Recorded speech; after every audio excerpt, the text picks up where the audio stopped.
الحمد لله رب العالمين والصلاة والسلام على سيد الأنبياء والمرسلين أما بعد أعوذ بالله من الشيطان الرجيم بسم الله الرحمن الرحيم ادعوني أستجب لكم صدق الله العظيم عن سلمان رضي الله تعالى عنه قال قال رسول الله صلى الله عليه وسلم إن ربكم حيء كريم يستحيي من عبده إذا رفع يديه أن يردهما صفرا رواه الترمذي وأبو داود وعن أبي سعيد الخدري رضي الله تعالى عنه أن النبي صلى الله عليه وسلم قال ما من مسلم يدعو بدعوة ليس فيها إثم ولا قطيعة رحم إلا أعطاه الله بها إحدى ثلاث إما أن يعجل له دعوة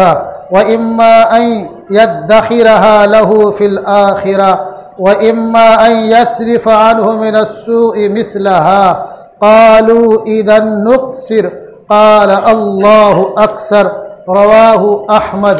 حضرات محترم، اس درمیان بہت سی باتیں خاص طور سے اکتوبر کے پہلے ہفتے سے اب تک آتی رہی، دعا کے تعلق سے بھی اور کچھ تاریخی باتیں بھی آتی رہی۔ ایک بہت ہی صالح نوجوان نے 2-4 دن پہلے ہم سے پوچھا، میں نے صالح اس لیے کہا کہ نئی عمر کا ہے، اچھا خاصا کاروبار ہے ماشاءاللہ، جب وہ اس علاقے میں رہتا ہے تو نماز باجماعت پڑھنے کی کوشش کرتا ہے۔ اس نے ہم سے پوچھا کہ مولانا دعائیں کیوں قبول نہیں ہوتی؟ تو خیر میں نے اس کو مختصر جواب دے دیا کہ ایک تو اخلاص ہونا چاہیے۔ اخلاص کا مطلب کیا ہے؟ خالص اللہ کا ہو کر کے، کوئی شائبہ دماغ میں اس ٹائم نہ ہو۔ اور دوسری چیز ہم نے کہا کہ جو ہے حرام سے بچتا رہے تو اللہ دعا قبول کر لے گا۔ تو میں چاہتا ہوں اسی تعلق سے کچھ باتیں عرض کروں۔ حضرت سلمان رضی اللہ تعالیٰ عنہ ارشاد فرماتے ہیں کہ جناب رسول اللہ صلی اللہ علیہ وسلم نے ارشاد فرمایا ان ربکم حیء، کہ تمہارا پالن ہار حیا والا ہے، کریم سخی ہے، فیاض ہے، بے انتہا نوازنے والا ہے، دینے والا ہے، یستحیی من عبدہ اذا رفع یدیہ، وہ اپنے بندے سے شرم کرتا ہے جب بندہ اس کے سامنے اپنے ہاتھ کو اٹھاتا ہے، یعنی پھیلاتا ہے۔ ہاتھ کو اٹھانے اور پھیلانے کے تعلق سے یہ بات ذہن میں بٹھا لیجئے، ہمارے بہت سے بھائی جب دعا مانگتے ہیں تو کبھی ایسے سے کرتے رہیں گے، کبھی ایسے سے کرتے رہیں گے، اور کبھی لوگ چہرے پہ ہاتھ رکھ کر کے دعا مانگتے ہیں۔ جناب رسول اللہ صلی اللہ علیہ وسلم کے مبارک عمل سے جو بات معلوم پڑتی ہے، 2 چیزیں کہ کبھی جناب رسول اللہ صلی اللہ علیہ وسلم نے اپنے مونڈھوں کے درمیان، کبھی سینے پر، اس لیے علماء نے یہ کہا کہ آدمی اپنا ہاتھ اپنے سینے تک رکھے اور بیچ میں فرجہ ہو، تھوڑا کھلا رہے، یہ ذرا سا دونوں ہتھیلیوں کے بیچ، انگلیوں میں نہیں، دونوں ہتھیلیوں کے بیچ میں، اور انگلیاں جو ہے مونڈھے تک پہنچ جائے اور نیچے کا حصہ سینے کے سامنے رہے۔ اور اگر بہت ہی الحاح و زاری کا مسئلہ ہو تو کچھ اوپر بھی کر سکتا ہے، لیکن ہمارے جو بھائی اپنے ہاتھوں کو چہروں پہ رکھ لیتے ہیں، آنکھیں بند کر لیتے ہیں، بعض دفعہ ہاتھ کو ملتے اور مروڑتے رہتے ہیں، بعض دفعہ انگلی چرخاتے پھوڑتے رہتے ہیں، یہ دعا کے آداب میں سے نہیں ہے، یہ دعا کے آداب میں سے نہیں ہے۔ چونکہ خود جناب رسول اللہ صلی اللہ علیہ وسلم کے بارے میں جو روایت ہے ترمذی ابو داؤد میں، آپ نے ارشاد فرمایا سَلُ اللَّهَ بِبُطُونِ أَكُفِّكُمْ، کہ اللہ سے تم مانگو اپنے ہتھیلیوں کے اندر کے حصے سے، یہ اندر کا حصہ ہے یہ، وَلَا تَسْأَلُوهُ بِظُهُورِهَا، ہتھیلی جو اس کے پیچھے سے مت مانگو، بعض لوگ ایسے کرتے نہیں ہونا چاہیے۔ فَإِذَا فَرَغْتُمْ فَامْسَحُوا بِهَا وُجُوهَكُمْ، یہ ابو داؤد کی روایت ہے۔ تو جب تم دعا سے فارغ ہو تو اسے اپنے چہرے پر مل لو، پھیر لو، اور دیگر روایتیں بھی اس پہ شاہد ہے۔ اللہ رسول کیا فرماتے ہیں کہ اللہ تبارک و تعالیٰ کو اپنے بندے سے شرم آتی ہے جب وہ اپنے ہاتھوں کو اللہ کے سامنے پھیلاتا ہے، أَن يَرُدَّهُمَا صِفْرًا، کہ اللہ اسے خالی واپس کر دے۔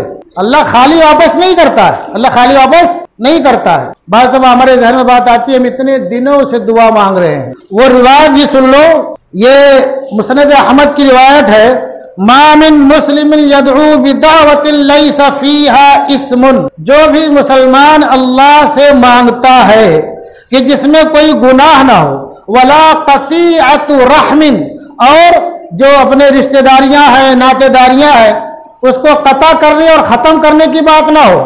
آپ نے کیا فرمایا؟ لا يدخل الجنت قاطع رحم، جو رشتوں کو توڑتا ہو وہ جنت میں داخل نہیں ہوگا۔ تو گناہ کی بات نہ ہو اور رشتے ناطے داری توڑنے کی بات نہ ہو، الا آتاہ اللہ بہا احدى ثلاث، مگر اللہ تبارک و تعالیٰ اس کو نوازتا ہے تین طریقوں میں سے کسی ایک طریقے سے۔ پہلی چیز کیا؟ اما یعجل لہ دعوتا، یا تو اللہ تبارک و تعالیٰ اس کی دعوت کو فوراً قبول کر لیتا ہے، دعا کو اس کو نواز دیتا ہے، وَإِمَّا أَن يَدَّخِرَهَا لَهُ فِي الْآخِرَةِ، اور یا تو اللہ تبارک و تعالیٰ اس کی اس دعا کو آخرت کے لیے ذخیرہ بنا دیتا ہے۔ تیسری چیز کیا؟ وَإِمَّا أَن يَصْرِفَ عَنْهُ مِنَ السُّوءِ، اور یا اللہ تبارک و تعالیٰ اس سے کسی تکلیف کو، مصیبت کو، پریشانی کو، برائی کو، زحمت کو، مشقت کی چیز کو ہٹا دیتا ہے، دور کر دیتا ہے، اور یا تو اللہ تعالیٰ اس سے کسی مصیبت کو، اسی جیسی مصیبت کو دور کرتا ہے۔ قالوا اذن نکثر، جب یہ صحابہ کرام نے سنا جناب رسول اللہ صلی اللہ علیہ وسلم کے مبارک زبان سے تو کیا کہا؟ تب تو ہم بہت دعا کریں گے۔ آپ نے ارشاد فرمایا، ارشاد فرمایا اللہ اکثر، اللہ تبارک و تعالیٰ تمہارے مانگنے سے زیادہ دینے والا ہے۔ تو ہمیں مایوس نہیں ہونا چاہیے، نا امید نہیں ہونا چاہیے۔ انہ لا ییأس من روح اللہ الا القوم الکافرون، یہ تو کفار کا طریقہ ہے جو اللہ کی رحمت سے نا امید ہو جاتے ہیں، مایوس ہو جاتے ہیں۔ اور دعا کے کچھ آداب ہیں، ان آداب میں سے سب سے اہم چیز کیا ہے؟ اللہ کی تعریف کی جائے۔ یہ ترمذی، ابو داؤد، نسائی کی روایت ہے۔ اللہ کی تعریف، حمد و ثنا، اس کے بعد میں جناب سرور کائنات صلی اللہ علیہ وسلم پر درود و سلام کا نذرانہ پیش کیا جائے، اس کے بعد دعا مانگی جائے جو ہی مانگنا ہے۔ تو یہ آداب میں سے اس کو ذہن میں رہنا چاہیے، پہلے اللہ کی حمد کرنی ہے، بعد میں جناب محمد رسول اللہ صلی اللہ علیہ وسلم پر درود کا نذرانہ پیش کرنا ہے، اس کے بعد دعا مانگنی ہے۔ اور جو تیسری چیز بہت اہم ہے دعا کے تعلق سے، ہمیں یہ پختہ یقین ہونا چاہیے کہ اللہ تبارک و تعالی ہماری دعا کو رائے گا نہیں کرے گا، ضرور قبول فرمائے گا۔ اللہ تبارک و تعالی ہماری دعا کو ضرور قبول فرمائے گا، اسی لیے اللہ تبارک و تعالی نے ہمیں دعا مانگنے کی توفیق عطا فرمائی ہے۔ ہم جمعہ کے لیے مسجد میں آئے، ہمیں یقین ہونا چاہیے اللہ نے ہمیں یہاں حاضری کی توفیق عطا فرمائی ہے، اس سعادت سے نوازا ہے۔ اس کا مطلب یہ ہے کہ اللہ کی رحمت ہم پر متوجہ ہے اور اللہ تبارک و تعالی ہمارے یہاں آنے کو شرف قبولیت سے نوازے گا۔ ایسے ہم کو یقین ہونا چاہیے اللہ تبارک و تعالی نے اپنے دربار میں ہمیں ہاتھ اٹھانے کی، ہمیں ہاتھ پھیلانے کی، اپنی بارگاہ میں اپنا سوال رکھنے کی اللہ نے توفیق دی ہے، تو اللہ انشاءاللہ ضرور قبول کرے گا۔ ترمذی شریف کی روایت سن لیجیے آپ لوگ، حضرت ابو ہریرہ رضی اللہ عنہ راوی ہیں، کیا فرماتے ہیں؟ قال رسول اللہ صلی اللہ علیہ وسلم ادعوا اللہ وانتم موقنون بالاجابہ، اللہ سے دعا مانگو، اللہ سے دعا مانگو درا حالے کی تمہیں دعا کی قبولیت کا یقین ہو، وانتم موقنون بالاجابہ۔ یقین کی کئی شکلیں ہیں، ایک ہے علم الیقین، اور ایک ہے عین الیقین، اور ایک ہے حق الیقین۔ ہم کو تو یقین ایسے ہونا چاہیے بالکل جس کو حق الیقین کہتے ہیں، کوئی شک نہ ہو۔ آدمی نے دھواں دیکھا، اس کو یقین ہو گیا کہ وہاں آگ ہے، یہ علم الیقین ہے، اور وہاں پہنچ گیا، دیکھا آگ جل رہی ہے، یہ عین الیقین ہے، اور آگ میں ہاتھ ڈال دیا، اس کو لگا رہے جلا رہی ہے، یہ کیا ہے؟ یہ حق الیقین ہے۔ ہمیں بالکل حق الیقین کی طرح یقین ہونا چاہیے کہ اللہ تبارک و تعالی ہماری دعا کو ضرور شرف قبولیت سے نوازے گا۔ اور آگے آپ نے ارشاد فرمایا وَاعْلَمُوا أَنَّ اللَّهَ لَا يَسْتَجِيبُ دُعَاءً مِّن قَلْبٍ غَافِلٍ لَاهٍ۔ ہمارے بہت سے لوگ دعا مانگتے ہیں، اونگتے رہتے ہیں، دعا بہت ہی بیداری اور چوکنے کی حالت میں مانگو، کہیں ایسا نہ ہو قبولیت کی گھڑی ہو، تمہاری زبان سے نکلنا تھا کچھ نکل جائے۔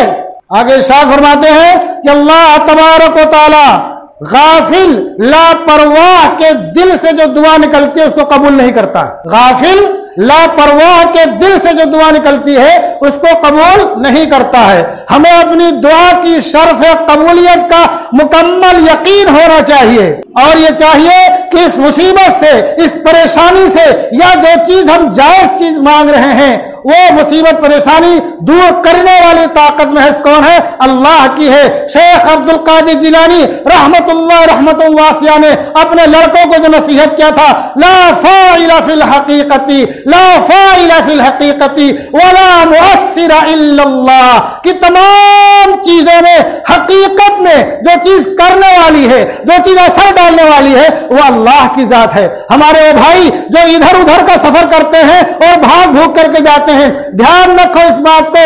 شیخ عبد القادر جیلانی قدس سرہ خود اپنے بیٹوں کو کہہ رہے ہیں کہ جو کچھ کرنے والی ذات ہے، جو کچھ اثر ڈالنے والی ذات ہے وہ کس کی ہے؟ اللہ کی ہے. ہمارے وہ بھائی جو ادھر ادھر جا کر کے دھاگا باندھتے ہیں اور کیا کیا کرتے ہیں اور ماتھا ٹیکتے ہیں اور پتہ نہیں کیا کیا قدم بوسی کرنے اور کیا کرنے جاتے ہیں، ان کو حضرت شیخ کی تعلیمات کو پڑھنا چاہیے اور اس پہ عمل کرنا چاہیے. حضرت شیخ نے یہ نہیں کہا کہ جب میں دنیا سے چلا جاؤں گا تو ہمارے دربار میں آنا اور وہاں واسطے سے سوال لگانا، یہ کہا نہیں کہا. یہ تمام کتابوں میں موجود ہے، حتیٰ کہ سورہ انعام آیت نمبر 95 کی تفسیر میں بہت سے مفسرین نے حضرت شیخ کے اس قول کو نقل کیا ہے. ہم کہاں بھاگ رہے ہیں؟ کہاں جا رہے ہیں؟ مسلمانوں، تمہارا سب سے قیمتی جو سرمایہ ہے تمہارا ایمان ہے، اس سے قیمتی دنیا میں تمہارے لیے کوئی چیز نہیں ہو سکتی ہے.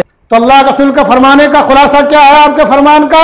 کہ بالکل یقین کے ساتھ مانگنا چاہیے اور بیداری اور چوکنا ہونے کی حالت میں مانگنا چاہیے اور مکمل یقین ہونا چاہیے کہ اللہ ہماری دعا ضرور قبول کرے گا. یاد رکھو، اللہ کے تعلق سے بات آگے میں بتا دوں، کفار مکہ کو کون نہیں جانتا ہے جب ابرہہ نے حملہ کرنے کی کوشش کی اور جب خواجہ عبد المطلب نے خانہ کعبہ کے دروازوں کو پکڑ کر کے اللہ سے دعا کی ہے، اللہ نے دعا کو شرف قبولیت سے نوازا.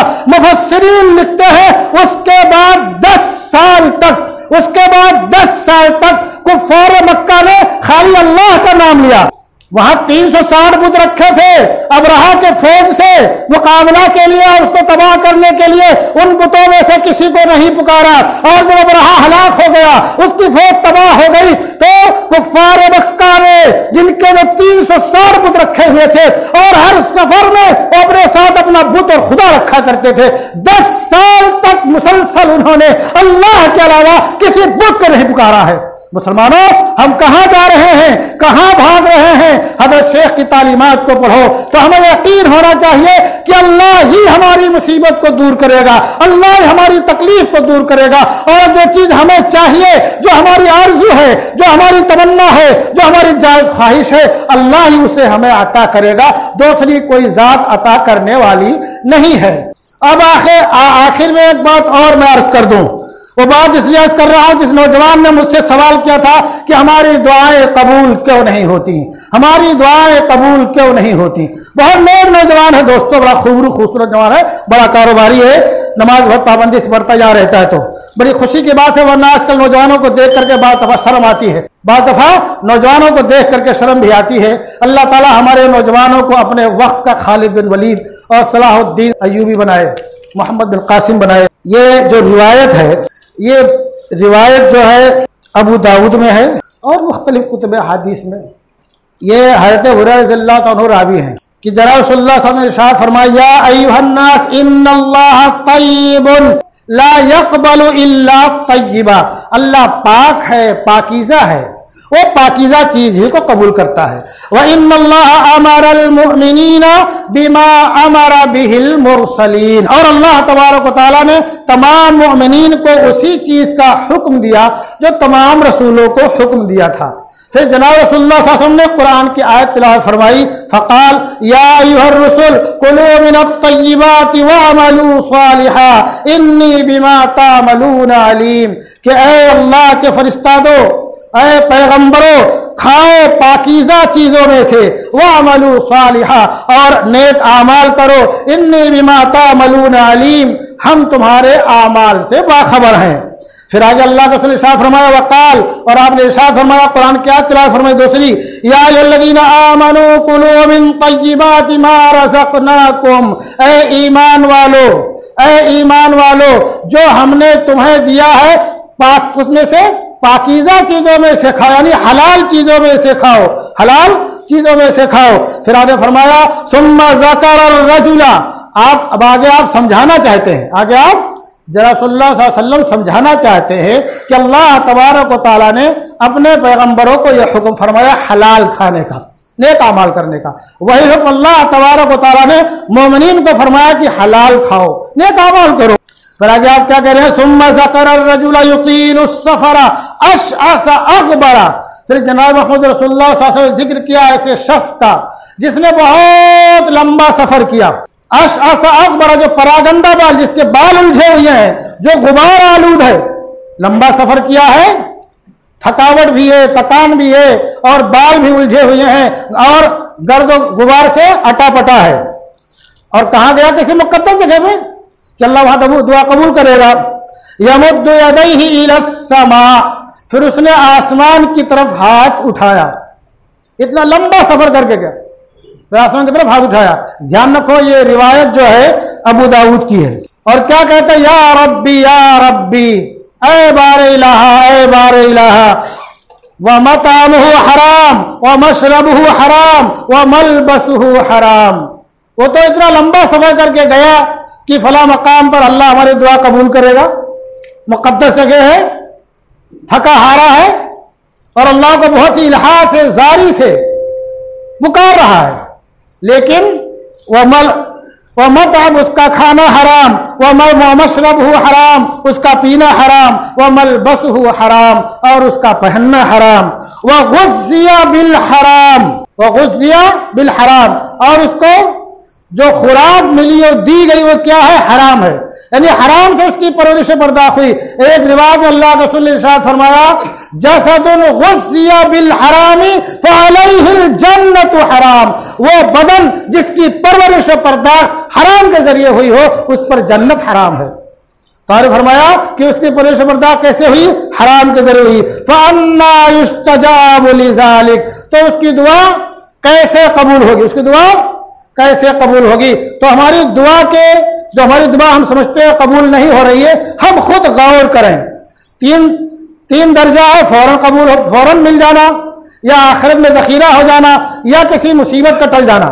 لیکن اگر ہمارے ذہن میں آ رہا ہماری دعا کیوں نہیں قبول ہو رہی ہے، تو ہم اپنی آمدنی کے ذرائع دیکھیں، اس کے اسباب دیکھیں، ہم اپنا کاروبار دیکھیں، ہم اپنا لین دین دیکھیں، اپنی بولی ٹھیلی دیکھیں، اپنے معاملات دیکھیں ہم، اور خاص طور سے ہمارے جو بڑے بوڑھے ہیں میں ان سے عرض کر رہا ہوں کہ تمہاری زندگی ظاہری اعتبار سے جنت کی منزل کی طرف، جنت کے باغ کی منزل کی طرف قریب ہی ہے، پہنچنے والی ہے، ویٹنگ لسٹ میں یا ریسی ہو گیا سمجھ جاؤ، کب کنفرم ہو جائے۔ لیکن تم حرام آمدنی سے اپنی نسلوں کی پرورش مت کرو، اپنے بیٹوں کی، بہنوں کی اور بیٹیوں کی پرورش مت کرو۔ تم تو جیسے تیسے جا رہے ہو، انجام کیا ہوگا وہ اللہ سمجھے، تم سمجھو، لیکن اپنی نسلوں کو ایسی غذا سے، ایسی خوراک سے، ایسی پوشاک سے، ایسے پہننے اوڑھنے سے، ایسے رہنے سہنے سے بچاؤ، اللہ واسطے بچاؤ۔ یہ نسلیں جب حلال کھائیں گی اور حلال سے جب یہ پرورش پائیں گی تو اللہ تبارک و تعالیٰ ان کی کوئی دعا انشاءاللہ رد نہیں کرے گا، اور یہی نسلیں آگے چل کر کے محمد بن قاسم ہو سکتی ہیں، صلاح الدین ایوبی ہو سکتی ہیں، اور عمر فاروق کے نقش قدم پر چلنے والی ہو سکتی ہے، اسامہ بن زید ہو سکتی ہے، زید بن حارثہ ہو سکتی ہیں، یہی نسلیں آگے چل کر کے محمد الفاتح الثانی ہو سکتی ہیں۔ تو مسلمانوں خاص طور سے اس پر دھیان دو۔ بعض دفعہ کیا ہوتا ہے ہم دھیان نہیں دیتے ہیں، اور بہت سی ایسی چیزیں حرام کی رائج ہو گئی ہیں کہ بہت سے لوگوں کو معلوم بھی نہیں پڑتا کہ یہ حلال ہے کہ حرام ہے، اس کو حلال ہی سمجھتے ہیں۔ اس کی وجہ بھی ہے علماء سے رابطہ نہیں رکھتے، علماء سے مسئلہ نہیں پوچھتے، علماء سے تحقیق نہیں کرتے ہیں، تو غیر شعوری طور پر حرام خوری میں مبتلا ہو جاتے ہیں۔ اللہ تبارک و تعالی ہم سب کی اور ہم سب کی نسلوں کی حرام سے حفاظت فرمائے، اور ہم تمام لوگوں کو اور ہماری نسلوں کو مستجاب الدعوات بنائے، ہم سب کو اسلام پر باقی رکھے، ہماری نسلوں کو اسلام پر باقی رکھے، ایمان پر خاتمہ فرمائے، شہادت کی بور نصیب فرمائے، اور جناب محمد رسول اللہ صلی اللہ علیہ وسلم کے محبوب شہر مدینہ منورہ کے جنت البقیع میں دفن ہونے کی سعادت عطا فرمائے۔ وما علینا الا البلاغ۔